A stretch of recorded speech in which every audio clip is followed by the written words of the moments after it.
हमने कल जो स्टार्ट किया था, सबसे पहले हमने प्रॉपर्टी प्लांट एंड इक्विपमेंट की डेफिनेशन सीखी। प्रॉपर्टी प्लांट एंड इक्विपमेंट एक टेंजिबल एसेट्स होते हैं, टेंजिबल नॉन करंट एसेट्स, जिसका खास पर्पस होता है प्रोडक्शन प्रोसेस के अंदर इस्तेमाल होना।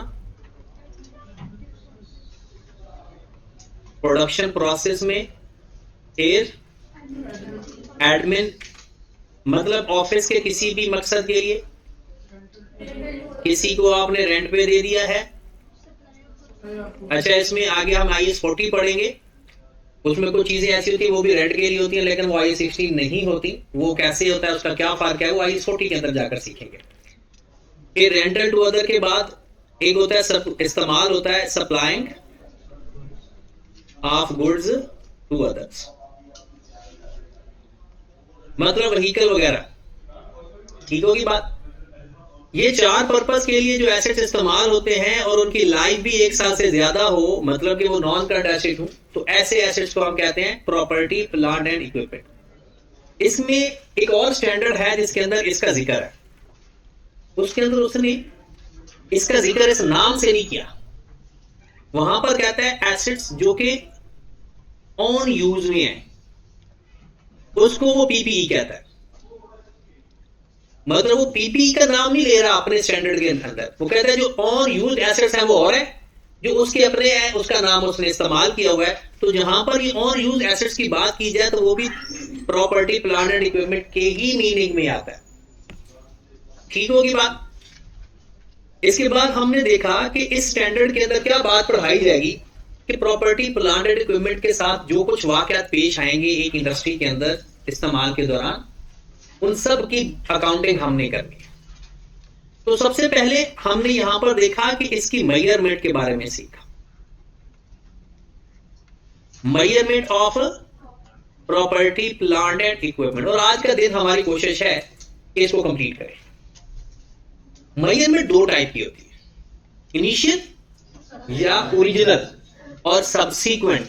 इनिशियल जब एसेट खरीद के लाए होता, और सब्सीक्वेंट बाद में आपके पास वो 10 साल तक रहेगा, तो उसकी अकाउंटिंग कैसे करोगे। तो इनिशियल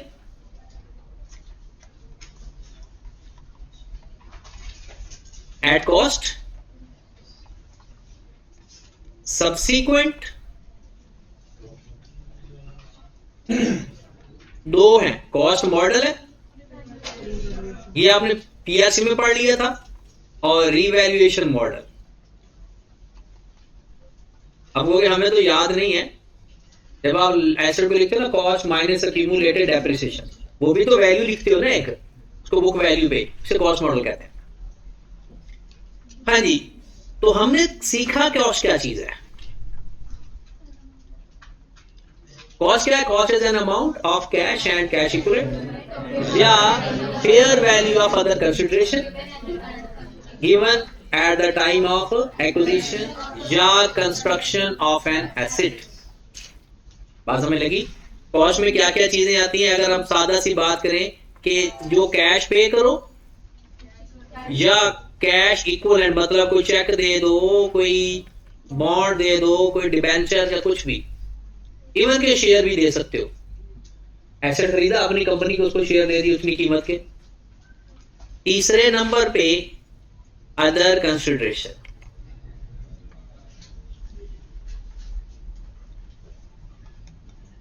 मतलब ये कि कोई भी चीज अगर हम खरीदते हैं तो उसकी कॉस्ट क्या होती है?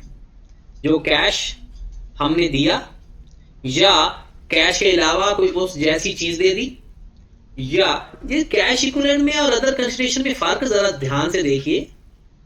जो अदर कैश इक्विवेलेंट होता है ना, वो कैश जैसी चीज होती है। जैसे कि आपने किसी को पैसे देने हैं 40,000 रुपया, उसको 40,000 के बॉन्ड दे दो, तो ये आपने कैश नहीं दिया, कैश इक्विवेलेंट इसे बोलते हैं। आपके पास किसी कंपनी के शेयर पड़े थे या एक कंपनी ने एसेट खरीदा, उस बंदे को कैश नहीं दिया, उतनी वैल्यू के शेयर दे दिए, कैश इक्विवेलेंट है। ये एक शॉर्ट टर्म इन्वेस्टमेंट टाइप चीजें होती है, ये सारी कैश इक्विवेलेंट है। अदर कंसिडरेशन क्या मतलब होता है? एसेट के बदले एसेट। एसेट के बदले, या ऐसा भी हो सकता है आपने एसेट लिया, अपनी कोई लायबिलिटी सेट ऑफ करवा दी, मतलब आपने एक बंदे से पैसे लेने थे, आपने उसे एक एसेट ही ले लिया, तो जो पैसे लेने थे उसमें ही क्या है कि एडजस्ट कर दो, तो ये लायबिलिटी सेट ऑफ होगी उसकी, तो वो भी अदर कंसिडरेशन के अंदर आ जाता है। तो कहते हैं किसी भी चीज की कॉस्ट अगर देखनी है तो जो आपने कैश दिया या उसके अलावा उस ऐसी कोई चीज दे दी या फिर कोई अदर कंसिडरेशन की मार्केट वैल्यू। फिर हमने जो कल पढ़ रहे थे एट द एंड वो पढ़ रहे थे एलिमेंट ऑफ कॉस्ट। यहां से हम स्टार्ट करते हैं, ये हमारा आज का टारगेट होगा इंशाल्लाह और खत्म हो जाएगा ये आज। ये बड़ा ध्यान से हमें सीखना पड़ेगा। हाँ जी, पहली चीज हम अलग अलग ही लिख लेते हैं। पहले मैं कल कोशिश कर रहा था कि साथ ही दोनों बता दूं आपको, लेकिन वो थोड़ा ज्यादा अजीब सा लग रहा था, एक चीज इधर लिखना एक चीज इधर लिखना। तो पहले हम एलिमेंट ऑफ कॉस्ट, वो चीजें जो कि कैपिटल एक्सपेंडिचर होंगे। अब आपको ये बात तो पता है कैपिटल एक्सपेंडिचर किसे कहते हैं, वो तमाम एक्सपेंसेस जो एसेट की कॉस्ट का हिस्सा बनेंगे, मतलब कि एसेट कहलाएंगे। नंबर 1 परचेज प्राइस, जितने का हम खरीद के आ रहे हैं। परचेज प्राइस को लिस्ट प्राइस भी कह सकते हैं। इसमें से माइनस कर देंगे ट्रेड डिस्काउंट, कैश डिस्काउंट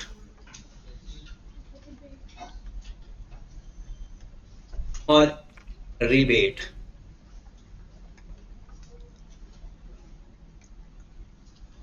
पहले बड़े ध्यान से बताना पड़ता होता था कैश डिस्काउंट क्या होता है और ट्रेड डिस्काउंट क्या होता है, अब ऐसा कोई चक्कर नहीं जी। सर आपने कहा था कि परचेज प्राइस और कॉस्ट में फर्क होता है, और कॉस्ट वो होती है जो मतलब उसमें ट्रांसपोर्टेशन चार्जेस सब कुछ आ जाते हैं जी।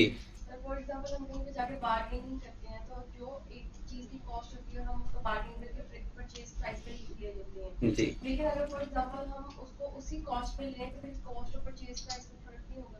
देखें, ये जो परचेज प्राइस है इसको लिस्ट प्राइस या मार्केट प्राइस कहते हैं बेसिकली, ठीक है। हाँ, इसमें से ये जो माइनस करके ना जो आंसर आएगा ना उसे भी आप परचेज प्राइस कह सकते हो। ये जो कॉस्ट चीज है ना, ये और चीज है।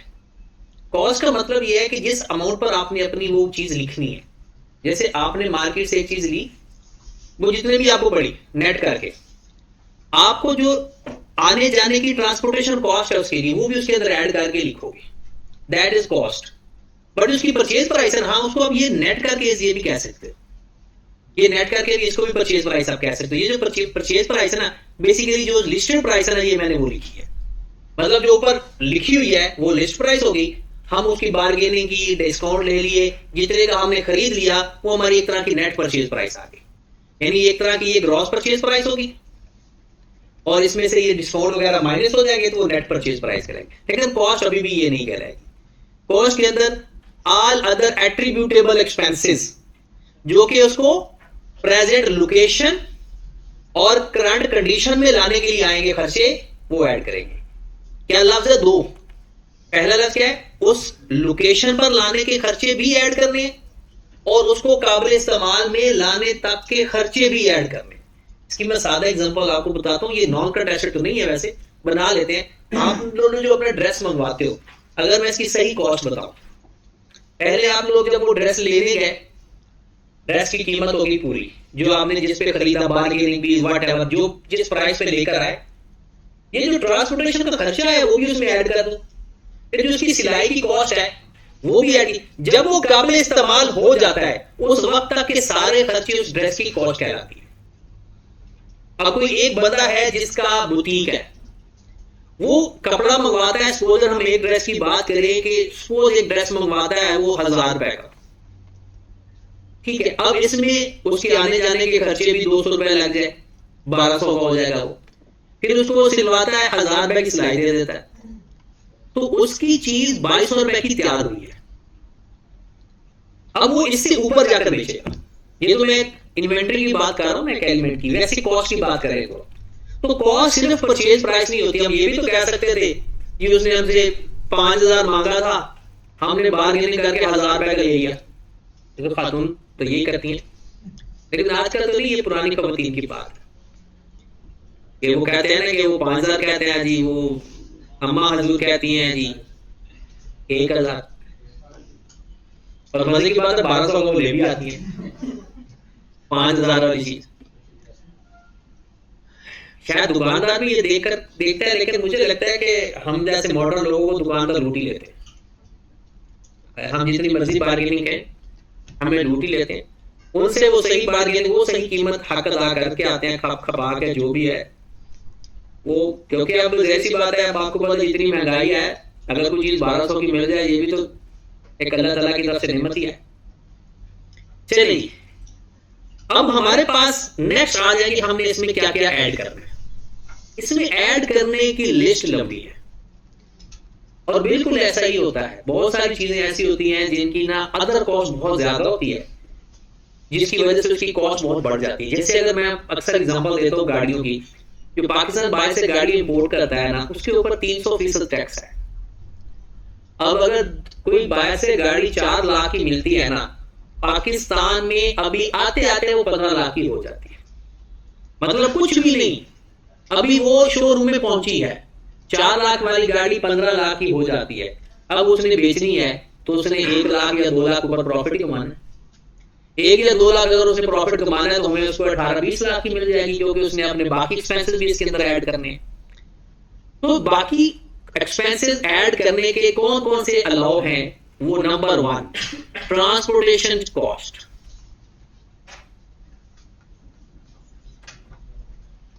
ट्रांसपोर्टेशन कॉस्ट मतलब कौन सी है? ये प्रेजेंट लोकेशन का है या प्रेजेंट कंडीशन वाली है? ये लोकेशन पर लाने का खर्चा है, करंट लोकेशन पर लाने का खर्चा भी ऐड हो गया। फिर क्या हम ऐड करते हैं वहां पर? एलसी चार्जेस का हमने इसको डिस्कस कर लिया था।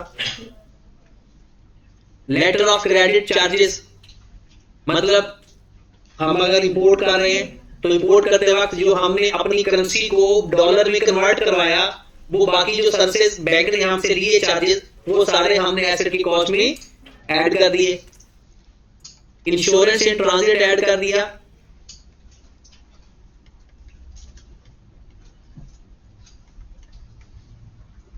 इंश्योरेंस इन ट्रांजिट का मतलब सबको पता है। इंश्योरेंस इन ट्रांजिट होता है मेरे भाई कि आपने जब करंट लोकेशन तक लाने के लिए इंश्योरेंस करवा दी जाती है।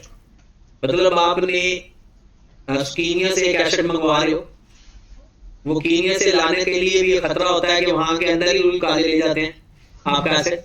तो फिर प्रॉब्लम ये होता है कि वो आप इंश्योरेंस करवा लेते हो कि अगर करोड़ों के हिसाब से आपका एसेट होता है, तो आप वहां पर अगर आपका एसेट गुम हो गया तो आप तो गए, तो फिर इंश्योरेंस करवा लेते हो ताकि अगर कोई मसला हो भी जाए तो आपको इंश्योरेंस से रिकवर हो जाए। लेकिन एक इंश्योरेंस होती है जब आपकी लोकेशन के बाद भी, लोकेशन पे आ गए उसके बाद, वो नहीं ऐड करते। लोकेशन तक लाने के लिए इसे बोलते हैं इन ट्रांजिट, मतलब कीनिया से लेकर पाकिस्तान आने तक ये अगर आपने इंश्योरेंस करवाई है वो ऐड कर दो। अब आपके पास एसेट पहुंच गया, अब आप उसको इस्तेमाल करने के लिए बाद में भी कहते हो कि यहाँ पर भी तो काले रहते हैं चोरी करने वाले, यहां से कोई ले जाता है, तो तब इंश्योरेंस करवाते हो, वो एसेट की कॉस्ट के अंदर ऐड कर, वो ऐड ही होगा, बाद वाला ऐड ही होगा। इन ट्रांजिट वाला लोकेशन तक एक दफा आ गया, उसके बाद भी फिर हम प्लस इसमें कर देते हैं नॉन रिफंडेबल टैक्सेस।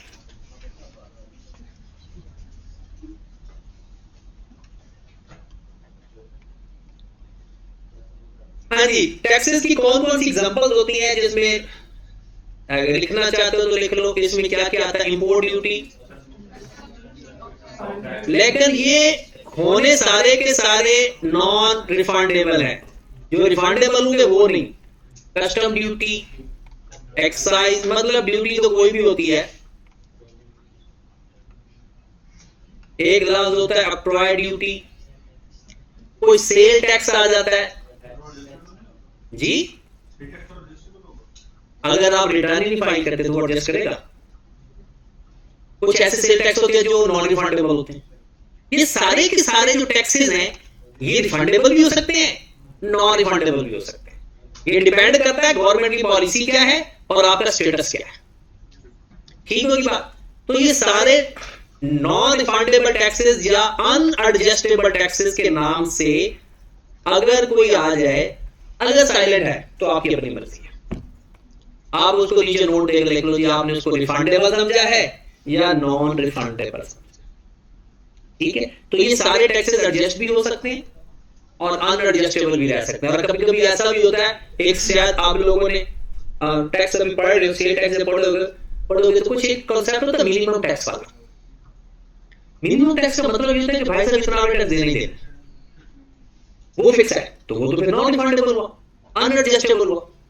कुछ ऐसे होते हैं, कुछ एक लफ्ज समझा जाता है फाइनल टैक्स।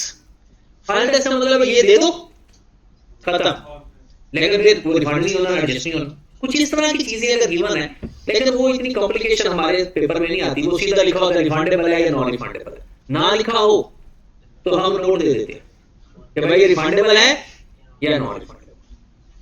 ठीक होगी बात। फिर क्या प्लस करते हैं इसके अंदर, आगे चलते हैं। ये मैं सारे एसेट्स का जनरल बातें लिख रहा हूं, किसी एक से रिलेटेड नहीं है। और पेपर में क्या होगा कि इसमें से 4 से 5 चीजें आ जाती हैं, वो आपने कौन सी प्लस करनी है कौन सी नहीं करनी, वो एडजस्ट कर लेनी। नॉन रिफंडेबल टैक्सेस के बाद आपने साइट प्रिपरेशन कॉस्ट,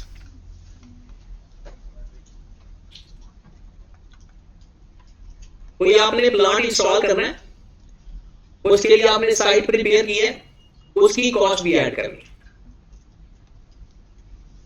फिर साइट प्रिपरेशन एक और चीज होती है, फिर इंस्टॉलेशन के खर्चे है तो वो भी साइट प्रिपरेशन के अंदर ही ऐड कर दो तो बेहतर होता है, लेकिन अलग से बताया हूं।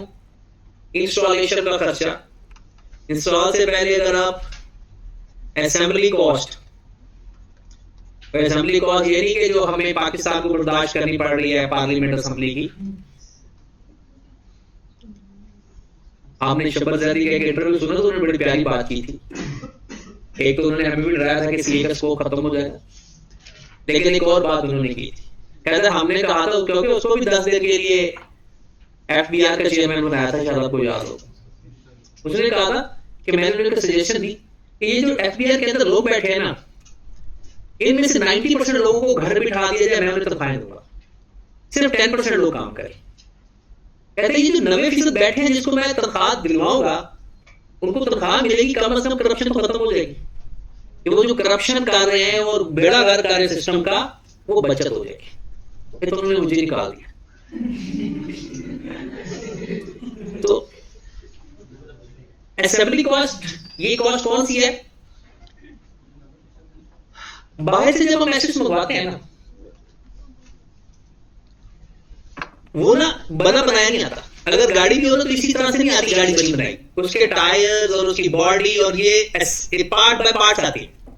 वो यहां पर फिर असेंबल करने के लिए कंपनियां बनी होती हैं, वो यहां पर हमें असेंबल करके देते हैं। आपको शायद आइडिया होगा, बल्कि जरूर होगा, जैसे उबर है, उबर वाले की अपनी शायद गाड़ी हो ही ना, वो साइकिल पे जाता हो, लेकिन पूरी दुनिया की गाड़ियों को वो कंट्रोल कर रहा है। फूड पांडा है, उन्हें घर में खुद को खाना मिलता ना हो, लेकिन उसने पूरी दुनिया को एक सिस्टम में लेकर आ गया। सोच के बड़े हैरान होंगे, एक इंटरवोड के नाम से ना एक ब्रांड है फर्नीचर का, आपको पता है वो फर्नीचर बनाता ही नहीं।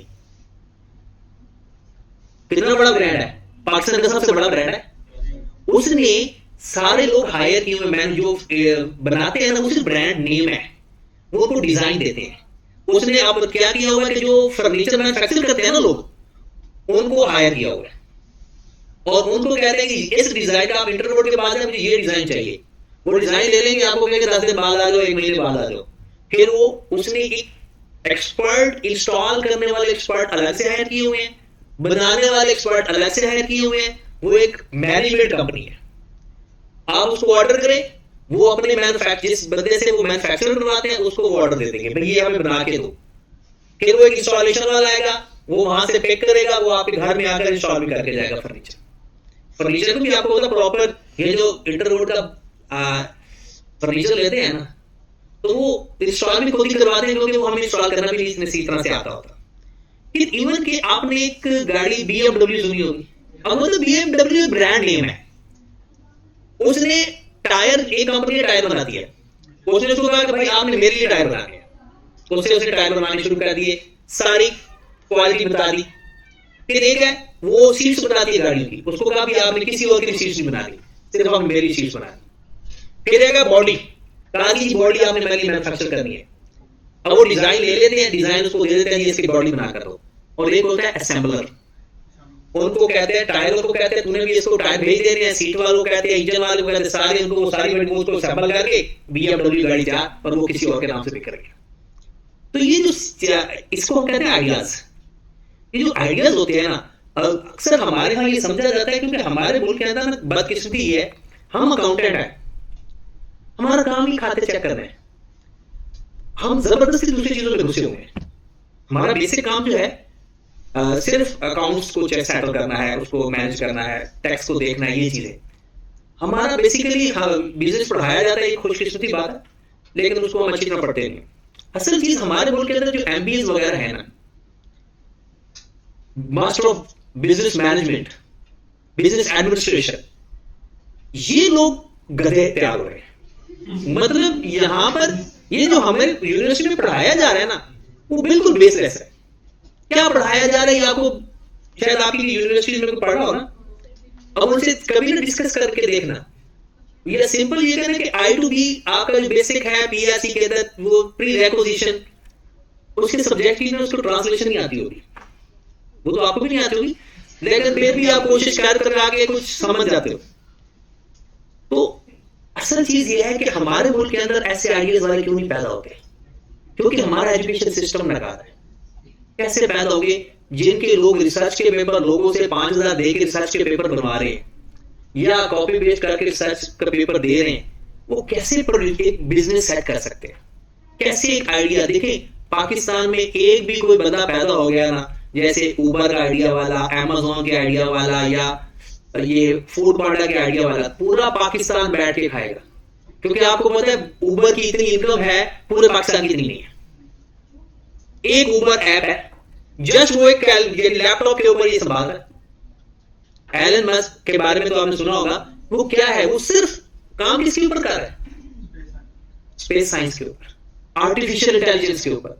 वो कहता है बैठ के ही काम करी जाओ, कहीं इधर उधर भागने की जरूरत नहीं है, एक मोबाइल आपकी पूरी दुनिया बन जाता है। लेकिन हमारे यहां ऐसा है नहीं, हम मोबाइल जरूर इस्तेमाल करते हैं, फेसबुक जरूर इस्तेमाल करते हैं। फेसबुक किसके लिए इस्तेमाल, दूसरों के प्रोफाइल में घुस घुस, ये तो अल्लाह भला करे उनका कि उन्होंने प्रोफाइल लॉक करने की ऑप्शन दे दी, वरना बहुत ज्यादा आशिक यहां से जन्म लेते थे, वहां से तस्वीरें कर रहे थे। मतलब ये फजूल बेसलेस चीजों में पड़े हुए हैं। मतलब अभी हमें ना शादी के बाद भी तकरीबन 80 साल तक हमारे पाकिस्तानी मर्द सच्चे इश्क प्यार की तलाश में रहते हैं। मतलब शादी हो जाती है, बच्चे हो जाते हैं, लेकिन फिर भी उन्हें सच्चा प्यार नहीं मिलता। हर खातून में देखते हैं कि शायद ये हमारा सच्चा प्यार है। ये चीजें हमें ना अपने मकसद से दूर ले गई, ये चीजें बड़ी खतरनाक बात है। ये अगर आप ये भी समझो ना, ये एक अजीब सी बात है, आप करके देख लो, आजमा के देख लो। 2 दिन अगर कोई लड़की किसी हमारे पाकिस्तान के अंदर लड़के से बात करे ना हंस के, तो उसको बीवी के ख्वाब आने शुरू हो जाते हैं कि ये मेरी फ्यूचर बीवी है। ये हालात है। ये तो अल्लाह भला करे नबी पाक सल्लल्लाहु अलैहि वसल्लम का, कि उन्होंने कहा कि भाई ये महरम ना बात किया करे आपस में, हम नहीं मानते, एक अलग बात है। उन्हें पता था कि ये होना है इस कौम के साथ, ये तरसे हुए हैं, इनको दूर ही रखो। तो अगर हम दूर रहेंगे तो फायदे में है, वरना नहीं। चलिए वापस आते हैं असेंबली कॉस्ट पे।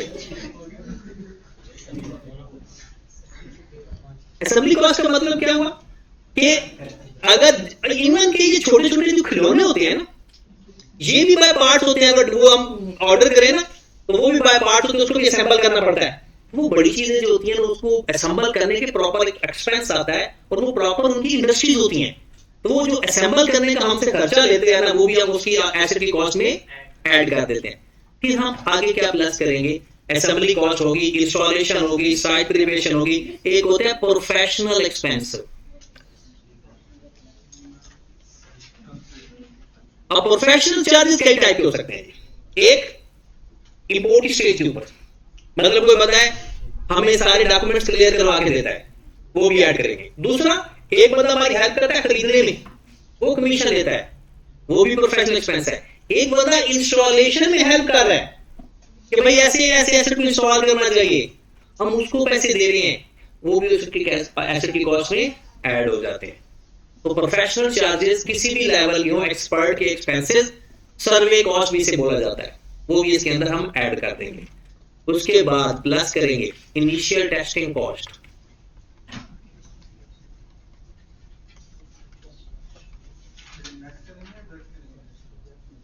ये नेट वाली बात ही नहीं है, ये और चीज है।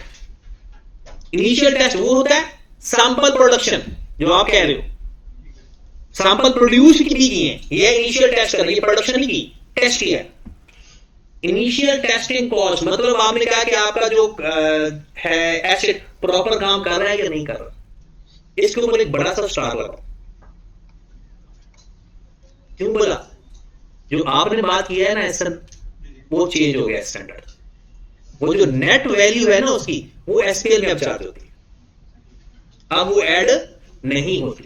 इनिशियल टेस्टिंग कॉस्ट का मतलब है जब आपने एसेट इस्तेमाल तैयार हो गया आपका, अब उसको टेस्ट तो करना है ना, हक तो बनता है कि आपकी जो इंस्टॉलेशन है वो प्रॉपर हुई है या नहीं हुई, वो भी एसेट की कॉस्ट में ऐड कर देंगे। अच्छा, ऐसा हुआ कि आपका, जैसे मैं कहता हूं कि इस कॉलेज में ना बाहर एक जनरेटर पड़ा हुआ है, हमने अभी जनरेटर नहीं पड़ा था, हमने जहां पर जनरेटर इंस्टॉल करवाना है, मतलब यहाँ लगवाना है, सेट करवाना है, और इसकी सारी वो जो इलेक्ट्रिसिटी है वो आगे कैसे प्रोवाइड करनी है, वो सारा फ्लो बनवाना है। हमने कॉलेज का एम्प्लॉय है, उसको कहा कि यार आपने ना सुपरवाइज करना है। अब वो जो कॉस्ट ऑफ एन एम्प्लॉय, ये एम्प्लॉय है कॉलेज का, इसकी कॉस्ट हम रेगुलरली पे करते हैं कि जनाब उसको सपोज 50,000 रुपया पे होता है। अब वो बंदा, हम उसको 50,000 देंगे अगर वो ना भी जाता, बट अब वो अगर अपना टाइम उधर स्पेंड कर रहा है, तो जितना वो टाइम स्पेंड करेगा या जितना उसकी वजह से उसको हम एक्स्ट्रा अगर पे करेंगे, तो वो भी एसेट की कॉस्ट का हिस्सा बन जाएगा। जैसे हमने उसको 50,000 नॉर्मल देते हैं, हम कहते हैं यार 2 घंटे ओवर टाइम लगा और इसका काम देख ले, हम आपको 10,000 और देंगे। वो जो 10,000 होगा ना, वो उसकी कॉस्ट में, तो इसका एक सेंटेंस लिखा हुआ है आई कैप ने अपने स्टैंडर्ड के अंदर, मतलब IS 16 के अंदर लिखा हुआ है, कॉस्ट ऑफ एन एम्प्लॉय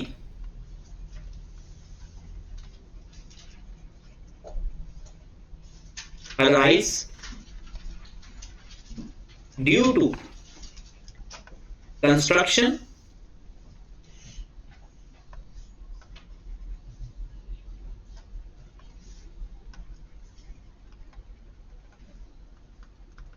या installation of an asset.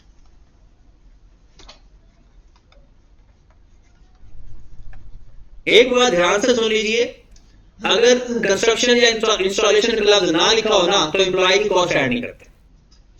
Employ की कॉस्ट अगर वो इंस्टॉलेशन या कंस्ट्रक्शन के लिए हेल्प कर रहा है ना, तो ऐड होगी। इसके अलावा अगर किसी भी तरह से वो सेवा सर्विस दे रहा है ना, वो ऐड नहीं होगी। Cost of an employ arise due to construction या installation of an asset. Handling expenses,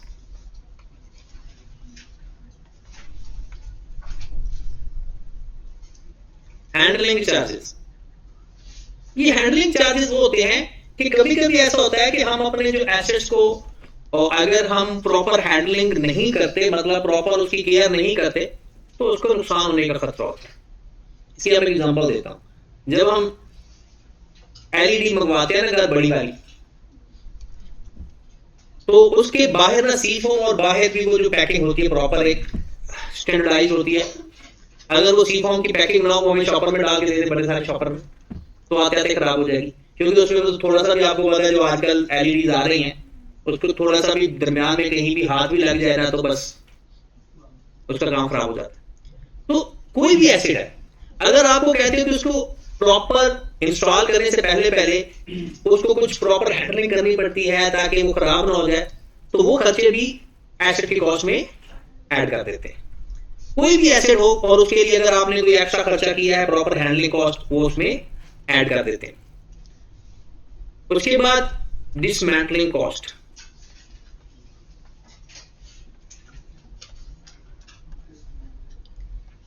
इसे हम कह सकते हैं cost of restore the site after useful life. Dismantling cost, ये कौन सी कॉस्ट? जब हमारा एसेट की एक ना एक दिन लाइफ खत्म हो जाएगी, 10 साल 15 साल जो आपने पहले डिफाइन की होगी, अब उस एसेट को वहां से रिमूव करना है हमें नए एसेट के लिए। तो नए एसेट के लिए तो जो हम साइट प्रिपरेशन करें वो तो एक और बात है ना। जो पुराने एसेट वहां से रिमूव करेंगे उसकी कॉस्ट भी आज ही एसेट की कॉस्ट के अंदर एस्टिमेट करके ऐड कर देते हैं। आज ही सपोज अगर आपको लगता है 50,000 लगेगा हमारा खर्चा, तो कंपाउंड इंटरेस्ट उसकी प्रेजेंट वैल्यू फाइंड कर लें और उसके अंदर ऐड कर दें। प्रेजेंट वैल्यू फाइंड करना हमारे सिलेबस में तो है नहीं, और मेरे ख्याल में डिसमेंटलिंग कॉस्ट हमारे पास आएगी नहीं, ये FA2 का कॉन्सेप्ट है। बट अगर इन केस बताया हो कभी जिंदगी में, आपको पता है कि CA वाले बंदे की किस्मत का कोई भरोसा नहीं होता, जब पेपर में आता कुछ भी आ सकता है, बाद में चाहे कि आप सॉरी भी कर ले कि जनाब ये चीज आउट ऑफ सिलेबस थी, तो क्या फायदा, वो नंबर तो देता नहीं, ना ही उस अटेम्प्ट में सारे बच्चों को पास कर देगा। तो इसलिए आपको हमें थोड़ा बहुत आइडिया होना चाहिए।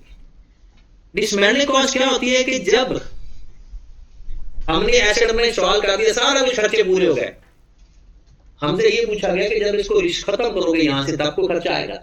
बिल्कुल आएगा, रिमूव करने का खर्चा आएगा उसको। क्योंकि ये जो छोटे छोटे प्लांट हम बात नहीं कर रहे कि जी पड़ा था उठाकर फेंक दिया, बड़े बड़े प्लांट की बात कर रहे हैं, तो उसको रिमूव करने पर भी काफी टाइम और खर्चा आता है। उसका जो खर्चा है वो आज ही उसकी एसेट की कॉस्ट में एस्टिमेट करके ऐड कर देते हैं। अगर जिंदगी में सपोज 20,000 गिवन है तो 20,000 ऐड कर दो। बट अगर सवाल के अंदर उसने दे दिया cost of capital is 10%, cost of capital is 10%, अच्छा इसके नाम सुन ले, वो डिस्काउंट रेट भी कह सकता है, कॉस्ट ऑफ कैपिटल भी कह सकता है, और रेट ऑफ इंटरेस्ट भी कह सकता है। ये तीनों एक ही चीज का नाम है, cost of capital, rate of interest, discount rate, ये एक ही बात है। अगर वो ये दे देगा तो फिर हम इसकी प्रेजेंट वैल्यू फाइंड करके ऐड करेंगे, 20,000 ओवर 1 प्लस 0.10 की पावर लाइफ, उसकी प्रेजेंट वैल्यू लेकर ऐड करेंगे। उसने डिस्काउंट फैक्टर नहीं बताया, मतलब उसने रेट नहीं बताया हुआ, फिर 20,000 ऐड कर देगा। अगर उसने रेट बताया है तब उसकी प्रेजेंट वैल्यू लेकर वो कंपाउंड इंटरेस्ट से वो ऐड कर देगा। आपने इसके नीचे एक और चीज लिख लें, initial adaptation cost. Initial adaptation में ये रजिस्ट्रेशन और कोई लीगल फीस वगैरह हम पे करते हैं ना, ये वो आ जाती है initial adaptation cost. Initial adaptation cost ये कौन सी आएगी? ये जो कोई फीस वगैरह, कोई गवर्नमेंट की फीस वगैरह हमें पे करनी पड़ेगी, कोई रजिस्ट्रेशन करवाने की फीस पे करनी पड़ेगी, ये वो सारे खर्चे हैं जो हमने एसेट की कॉस्ट में ऐड कर दिए। आपने इसके नीचे स्टिल 4 से 5 लाइन छोड़ देंगे। हो सकता है करते हुए हमें कुछ और भी दिमाग में आए या सवाल करते हुए आए, तो उसके लिए हम वो भी ऐड करने वाली पोजीशन में लिख देंगे। क्लियर होगी बात? और ये मैंने कल आपसे बोर्ड पे लिखवाने भी हैं, ये सारे एक्स कौन कौन से ऐड होने हैं और कौन कौन से ऐड नहीं होने। ठीक होगी बात? चलिए जी, अब वो खर्चे जो हमें लगेंगे कि ऐड होने वाले हैं, ये आई कैप सवाल के अंदर देगा, हमने ऐड नहीं करने, वो लिख लें। कॉस्ट या expenses not included in cost, cost not included in the cost of asset, या जिसका नाम आप लोग बोलते थे रेवेन्यू एक्सपेंडिचर।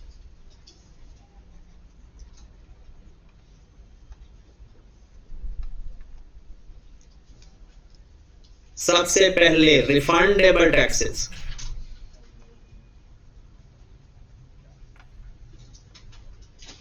या adjustable.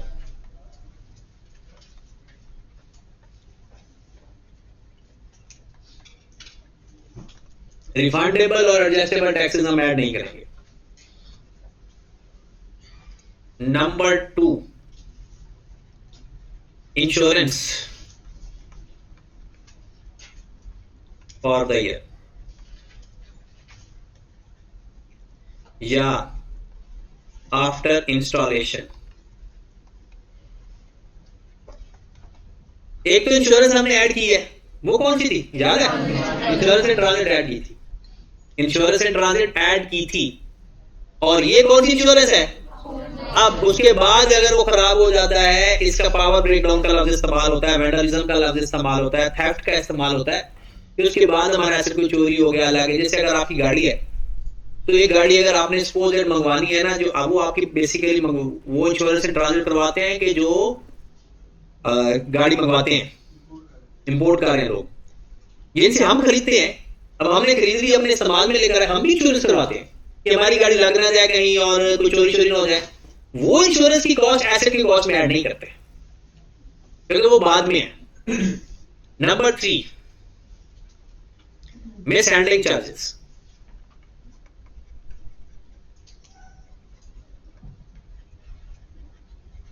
Miss handling charges asset की कॉस्ट में ऐड नहीं करते। ये होते कौन से हैं? मतलब जो हमारी कोताही की वजह से, मिस हैंडलिंग की वजह से हमारा कोई नुकसान हो गया। जैसे मैं सादा सी एग्जांपल देता हूं, कोई एसेट आप लेकर आ रहे हो तो उस एसेट का आपने प्रॉपर ख्याल नहीं किया तो उसका ना शीशा टूट गया।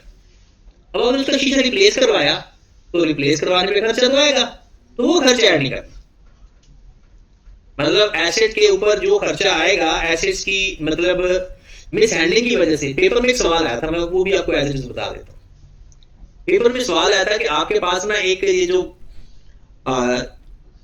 इसके लिए कंप्यूटर के लिए, पहले ना डेस्कटॉप कंप्यूटर के लिए, उसके लिए ना एक हम बनवाते थे प्रॉपर डेस्कटॉप, जो सीपीयू बोला जाता था, वो बनवाते थे। वो काफी हैवी होता था। कहते हुए एक सर्वर का हमने सिस्टम बनवाया तो वो ना एक टेबल पे रखा, टेबल टूट गई। अब हमने वो चीज रखी थी उसके ऊपर और वो टेबल टूट गई। अब वो टेबल का टूटना, उसकी ये खर्चा था जी, वो टेबल थी 1000 रुपए की। क्या वो 1000 रुपया उस सर्वर की कॉस्ट में ऐड होना चाहिए? नहीं। वजह, क्योंकि वो चीज ऐड करते हैं जो उसके लिए जरूरी था। टेबल का तोड़ना जरूरी नहीं था, वो तो बाय डिफॉल्ट टूट गया। वो तो आपकी गलती थी, आपको पता होना चाहिए कि टेबल की ऐसी हालत नहीं है, या वो जो सिस्टम है वो ज्यादा भारी है। या इसी तरह से अगर आपके पास कोई ऐसा एसेट है जो आपसे कोई डैमेज वगैरह हो गया आपसे, और वो जो आपके लेबर की कोताही की वजह से, तो उसको सही करवाने का जो खर्चा है वो एसेट की कॉस्ट में ऐड नहीं करते, उसे कहते हैं मिस हैंडलिंग चार्जेस। नंबर 4, उसके बाद एक लफ्ज होता है डैमेज एक्सपेंस। ये थोड़ा सा याद रखें कि डैमेज एक्सपेंस आपके टैक्स के अंदर भी आता है, तो वहां पर इसकी ट्रीटमेंट और यहां पर ट्रीटमेंट थोड़ी सी चेंज होती है, डिफरेंट होती है। डैमेज एक्सपेंस बेसिकली होते कौन से हैं? अगर इसको वैसे तो अगर जान छुड़ानी है तो ये वो एक्सपेंसेस हैं जो एक तरह की पेनल्टी के तौर पर हमें पड़ते हैं, और पेनल्टी हमारे किसी मिस्टेक या वायलेशन की वजह से होती है, तो वो एसेट की कॉस्ट में ऐड नहीं करते। ओरिजिनल डैमेज एक्सपेंस क्या होते हैं? होता ही है कि जब हम कोई चीज इंपोर्ट करते हैं ना, तो हमारे बिल ऑफ लेडिंग के ऊपर एक डेट लिखी होती है कि भाई साहब इस डेट को आकर अपना एसेट्स ले लें। वो डेट एक नहीं होती, वो कहते हैं 3 to 7 डेज के अंदर, या डेट बताई होगी 3 और 7 दिन की डेट में, 3 और 7 तारीख के अंदर ना आप एसेट आ जाएगा, आप अपना एसेट ले जाना। अगर हम एसेट ले जाते हैं तो ओके, वरना वो उधर ही रखते। वो एक क्लियरिंग हाउस बना होता है, उसके अंदर कोई भी एसेट या कोई भी इन्वेंट्री जो बंदा नहीं लेने जाता ना टाइम के अंदर, वो क्लियरिंग हाउस के अंदर ट्रांसफर कर देते। अब हम गए यहां पर अपना एसेट ढूंढने कि भाई हमारा एसेट आया था, वो कहता है कब आना था? हमने कहा जी 7 तारीख को। कहता है आज क्या तारीख? हमने कहा जी 15। कहता फिर जाओ क्लियरिंग हाउस में, वहां से जाकर क्लियर करवाओ। अब वो क्लियर तो ऐसे नहीं करके दे देंगे, उसके लिए क्या करेंगे? वो 7 दिन का रेंट लेंगे, क्लियर हाउस का, क्लियरिंग हाउस का रेंट लेंगे, चार्जेस लेंगे। वो जितने एडिशनल चार्जेस लेंगे वो हमारी गलती थी, हम टाइम के अंदर ऐसे ले लेते, तो ये हमें एक्सपेंसेस तो ये जो हम क्लियरिंग हाउस से क्लियर करवाने का एक्सपेंस होता है ना, उसको बेसिकली बोलते हैं डैमरेज एक्सपेंस। अच्छा, टैक्स में ना आपने एक लफ्ज पढ़ा होगा, अलाउएबल डिडक्शन, अलाउएबल एक्सपेंसेस, और ये पढ़ लिया है? हाँ, एडमिसिबल और इन, वहां पर ये एडमिसिबल है। डैमेज एक्सपेंसेस एडमिसिबल होते हैं, लेकिन यहां पर एसिड की कॉस्ट में ऐड नहीं होते। अब मुझे नहीं पता, वैसे जब मैंने पढ़ा था तब ऐसा था, अब का नहीं पता मुझे कि टैक्स के अंदर, क्योंकि अकाउंटिंग का बंदा था, जब टैक्स की पेपर की तैयारी की थी तो उसके अंदर मैंने तो पहले तो इग्नोर ही कर दिया कि मैंने इसको इनएडमिसिबल करार दे दिया। तो लेकिन बाद में जब सोल्यूशन देखा या उसमें बाद में उसको चेक किया तो ये पता चला कि डैमेज एक्सपेंसेस एडमिसिबल है, और लेकिन यहां पर एसेट की कॉस्ट में ऐड, क्योंकि ये एक्सपेंस में जा रहे हैं, तो एक्सपेंस बनेगा तो इनएडमिसिबल या एडमिसिबल की बात होगी। तो बेसिकली ये हमारे वो रेवेन्यू एक्सपेंडिचर्स में आ जाता है। आगे चलते हैं जरा 5वें नंबर पे, लाइसेंस फीस। उन्होंने कहा भाई साहब गाड़ी ले लिया है, लाइसेंस फी बनवाओ। अब लाइसेंस फीस जो होगी, क्या वो एसेट की कॉस्ट में ऐड होगा? हरगिज नहीं। लाइसेंस बजाते खुद इनटैंजिबल एसेट होता है आपका, और ये IS 38 के अंदर कवर होता है। लाइसेंस के एक्सपेंसेस मतलब कोई भी आप चीज करते हो ना स्टार्ट, उससे पहले वो कहते हैं कि एक ना लाइसेंस बनवाओ। उसका मतलब होता है राइट इस्तेमाल करो कि आपने इसको इस्तेमाल कर सकते हो या नहीं। वो जो राइट लेना होता है ना, वो बेसिकली लाइसेंस हमारी एक तरह की स्किल्स वगैरह होती है। स्किल्स ही होती है ना कि हमें यहाँ गाड़ी चलानी आती है, कि हमें इस चीज को हम इस्तेमाल करने के काबिल हैं, हमें लाइसेंस दें, हम कैपेबल है इसके लिए। तो वो जो कैपेबिलिटी का आप लाइसेंस ले लेते हो ना, वो आपकी एसेट की कॉस्ट में ऐड नहीं होता। Selling and admin expenses, selling, distribution, admin, general overhead, ये कोई भी एक्सपेंस ऐड नहीं होगा। Selling, distribution, admin, general overhead, कोई भी एक्सपेंस ऐड नहीं होगा। अगर प्रोविजन फॉर वारंटी के बारे में कुछ बताया हुआ है, कुछ नहीं ऐड होना इसका। Number 8, relocation.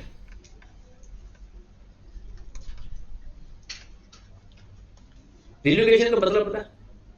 आपने एक जगह इंस्टॉल किया एसेट, मुर्शिद ने कहा ये आपने गलत किया, इधर तो करना नहीं चाहिए था, यहां से तो आपको नुकसान ही नुकसान होना है। आपने वहां से रिमूव किया, रिमूव करके नई जगह पर इंस्टॉल किया, 5 लाख रुपए और लग गया।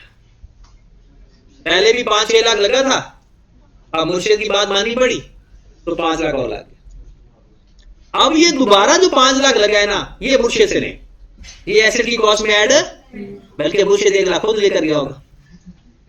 तो वो जो 6 लाख का खर्चा हो गया, 5 लाख रीलोकेशन और 1 लाख मुर्शिद की कॉस्ट, वो एसेट की कॉस्ट में ऐड नहीं होगी। मतलब अगर हम सपोज, हाँ, हमें कोई एक्सपर्ट कहता है कि भाई साहब जिस तरह से तुमने इंस्टॉल किया ऐसे नहीं करते होते, ये तो हमने सारे गलत करते हैं, इस तरह से तो आपकी प्रोडक्शन ही आधी हो रही है, ये सारा काम खराब हो गया। तो अगर हम उसको रीलोकेट करते हैं ना, तो रीलोकेशन का सारा खर्चा दोबारा एसेट की कॉस्ट में ऐड नहीं होगा। एक ही दफा जो पहली दफा आपने इंस्टॉलेशन का खर्चा ऐड किया होगा, बाकी अब एक होती है कंपल्सरी फैसिलिटी। मतलब कोई चीज कंपल्सरी है कि अगर आपने उसको इस्तेमाल करना है ना, तो उसके लिए जरूरी है वो काम करना। एक होता है एक्स्ट्रा, वो जरूरी नहीं है लेकिन आपने कर लिया। वो जो एक्स्ट्रा काम किया है ना, एक्स्ट्रा फैसिलिटी, वो भी ऐड नहीं करता एक्स्ट्रा फैसिलिटी के लिए। ठीक होगी बात? क्योंकि एक केस, एक एग्जांपल मैं आपको देता हूं। Suppose that Murtaza chartered accountant बन जाता है और ये एक गाड़ी भी ले लेता है। अब ये चाहता है मैं जब गुजरूं ना तो मेरे हमसायों को पता चले कि मुर्तजा गुजर रहा है। इसने ना वो जो गाड़ी का स्पेशल हारन लगवाया। अब ये जो एक्स्ट्रा है, ये जब भी गुजरे पा पा पा पा, मतलब ये कोई भी एक्स्ट्रा काम करता है ना, या पीछे लिखवा देता है जलने वाले का मुंह काला, मतलब ये जो एडिशनल काम करवा रहे हैं ना गाड़ी के साथ, वो गाड़ी की कॉस्ट में ऐड बिल्कुल ऐसा ही जब हम अपने पास कोई एसेट हम लेते हैं, एक तो होता है ना ये नहीं उसके बगैर गाड़ी चल नहीं सकती या एसेट काम कर नहीं सकता, वो तो कॉस्ट आएगी ऐड करेंगे। लेकिन कुछ कॉस्ट हम एक्स्ट्रा ऐसे लगवा देते हैं क्योंकि अपनी मर्जी का पेंट करवा देना, एक्स्ट्रा ऑर्डिनरी डिफरेंट टाइप का स्टाइल हो, कलर्स कॉम्बिनेशन डिफरेंट कर दो, ऊपर जो आप कुछ सेंटेंस लिखवा देते हो, पप्पू यार तंग ना कर, ये मेरे सब माँ बाप की दुआ है, ये इस तरह के सेंटेंस, ये क्या चीज है? ये कॉस्ट एसेट की कॉस्ट में ऐड नहीं करनी, ये सारी की सारी एडिशनल चीजें ये ऐड नहीं करनी। 10वें नंबर पे स्टाफ ट्रेनिंग कॉस्ट।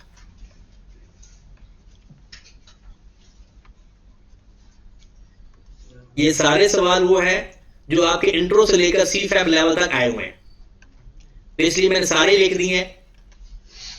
आपको आगे जिंदगी में कोई नहीं पढ़ाएगा किसी भी लेवल पे, ये चीजें नहीं पढ़ाई जाएंगी, ये आपने स्टैंडर्ड से देखनी है या यही लिस्ट तैयार करके ला करो, यही देख लिया करो, क्योंकि स्टैंडर्ड में कैसे लिखी हुई है इस तरह एक सीक्वेंस में नहीं लिखी हुई, कोई बात कहीं लिखी हुई है, कोई बात कहीं है, कोई बात कहीं है।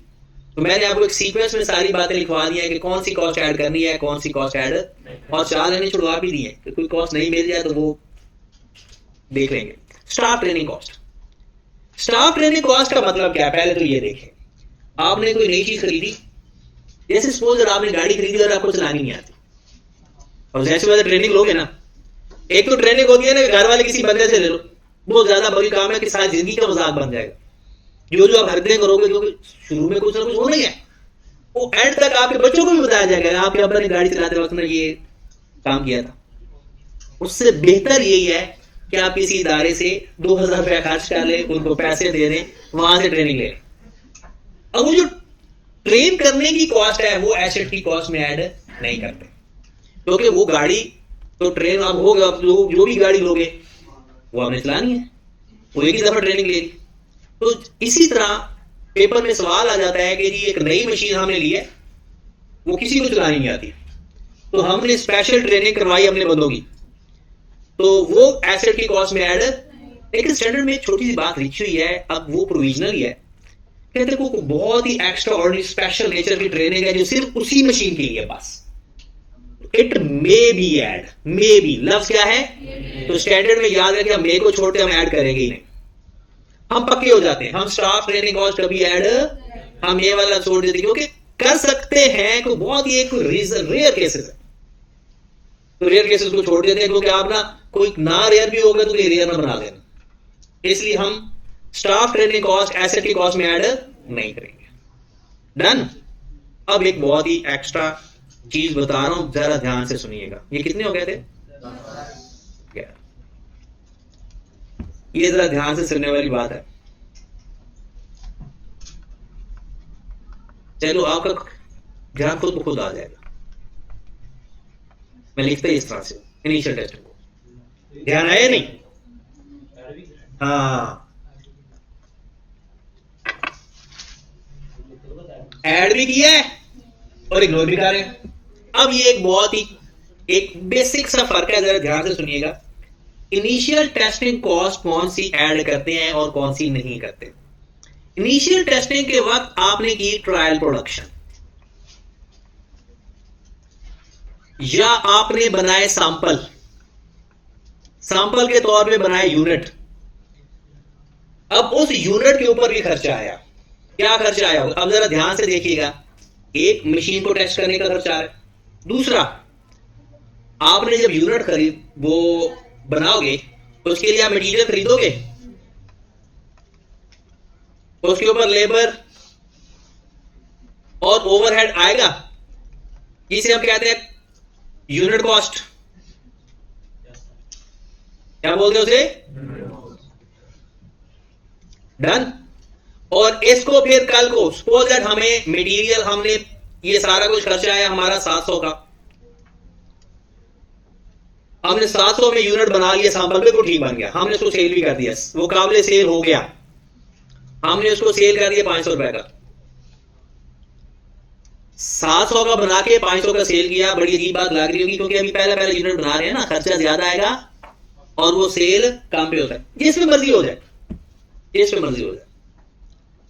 अब कुछ तो हमने यूनिट क्या बना रहे हो, किसी यूनिट का नाम लिख लेते हैं, ड्रेस बना लेते हैं, एक कपड़ा बनाने वाली मशीन है हमारे पास, ठीक है, एक सूट बना लिया हमने, या उसको पेंट करने का जो भी था वो एक ड्रेस बना लिया, एक यूनिट बना लिया। अब ये जो ड्रेस या यूनिट आपने बनाया है इसकी एक अपनी कॉस्ट है, एक है मशीन के ऊपर भी कॉस्ट आई है, जो मशीन के ऊपर कॉस्ट आई है ना वो ऐड करेंगे, मशीन की कॉस्ट ऐड करेंगे। मतलब हो सकता है मशीन की setup cost, machine setup cost होगी ना, जब यूनिट बनाएंगे तो उसकी मशीन सेटअप कॉस्ट आएगी, कुछ उसको लुब्रिकेट करना होगा या उसमें कुछ ऐसे सेटअप बनाने होंगे, कोई खर्चा आया। दूसरा उस यूनिट पे आने वाला खर्चा, पहले जमाने में होता था कि सारे का सारा इसको नेट करके एसेट की कॉस्ट में ऐड किया जाता था, अब ऐसा नहीं है। अब टेस्टिंग कॉस्ट ऐड करेंगे, लेकिन जो उससे यूनिट प्रोड्यूस हुआ उस यूनिट पे आने वाला खर्चा और उससे जो अमाउंट सेल हुई, ये सारे का सारा अब एसपीएल में जाकर लिख रहा है। मतलब ये 700 को किधर लिखोगे, कॉस्ट ऑफ सेल के अंदर, और 500 को किस में लिखोगे, जाकर सेल्स के अंदर। मतलब आपने उस यूनिट पे आने वाला खर्चा नॉर्मल कॉस्ट ऑफ सेल समझनी है और उससे हासिल होने वाली सेल नॉर्मल रेवेन्यू समझना है। बट मशीन के ऊपर आने वाला खर्चा वो एसेट की कॉस्ट में आ रहा होगा। ये मशीन के ऊपर नहीं खर्चा आ रहा, ये सैंपल के ऊपर आ रहा है, यूनिट के ऊपर। तो इनिशियल टेस्ट करते वक्त यूनिट पे आने वाला खर्चा और उससे आने वाली सेल किधर जानी है, एसपीएल के अंदर। सेल में ऐड, कॉस्ट ऑफ सेल में ऐड, और जो मशीन के ऊपर कोई खर्चा हुआ वो खर्चा एसेट की कॉस्ट में ऐड होगा। बस ये एक थोड़ा सा फर्क है, पहले ये नहीं होता था। एक और बात लिख लें, इनिशियल ऑपरेटिंग लॉसेस।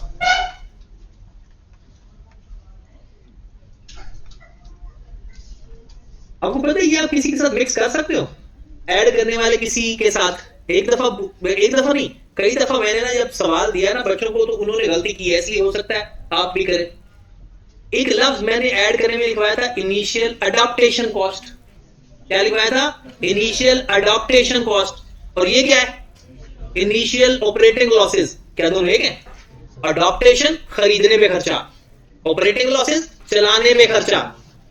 आपने शुरू में चलाया ना, तो शुरू में आपको पता है कि चीजों वो इतने एक्सपर्ट भी नहीं होता, खर्चे ज्यादा आते हैं।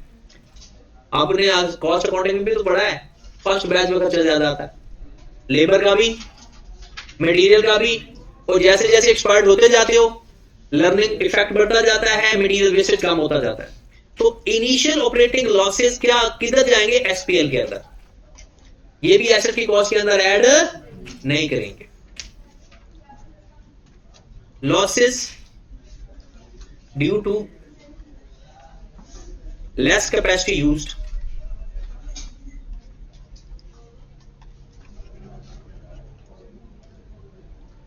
कभी कभी ऐसा होता है कि आपको कोई लेस कैपेसिटी, मतलब आप फुल कैपेसिटी नहीं इस्तेमाल करें, उस वजह से नुकसान हो रहा है, तो वो भी एसेट की कॉस्ट में ऐड नहीं करें। ये इसका मतलब क्या है, एक सादा एग्जांपल दे दो।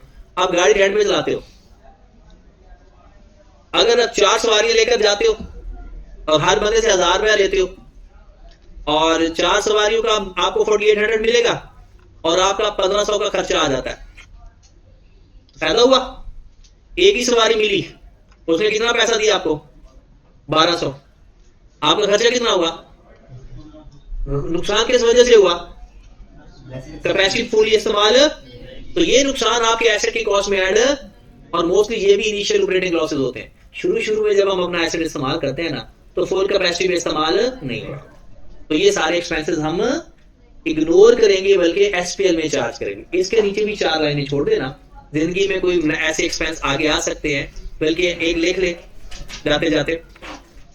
सेल प्रमोशन कॉस्ट वो भी ऐड नहीं करते, सेल प्रमोशन कॉस्ट ये क्या होती है कि आप अपने एसेट्स की एडवर्टीजमेंट कर रहे हो या उसे बनने वाले आइटम्स की एडवर्टीजमेंट कर रहे हो, तो वो भी ऐड नहीं करना। ठीक होगी बात? तो कल ये याद करके आइएगा और कल हम इसके सवाल करेंगे, ठीक है?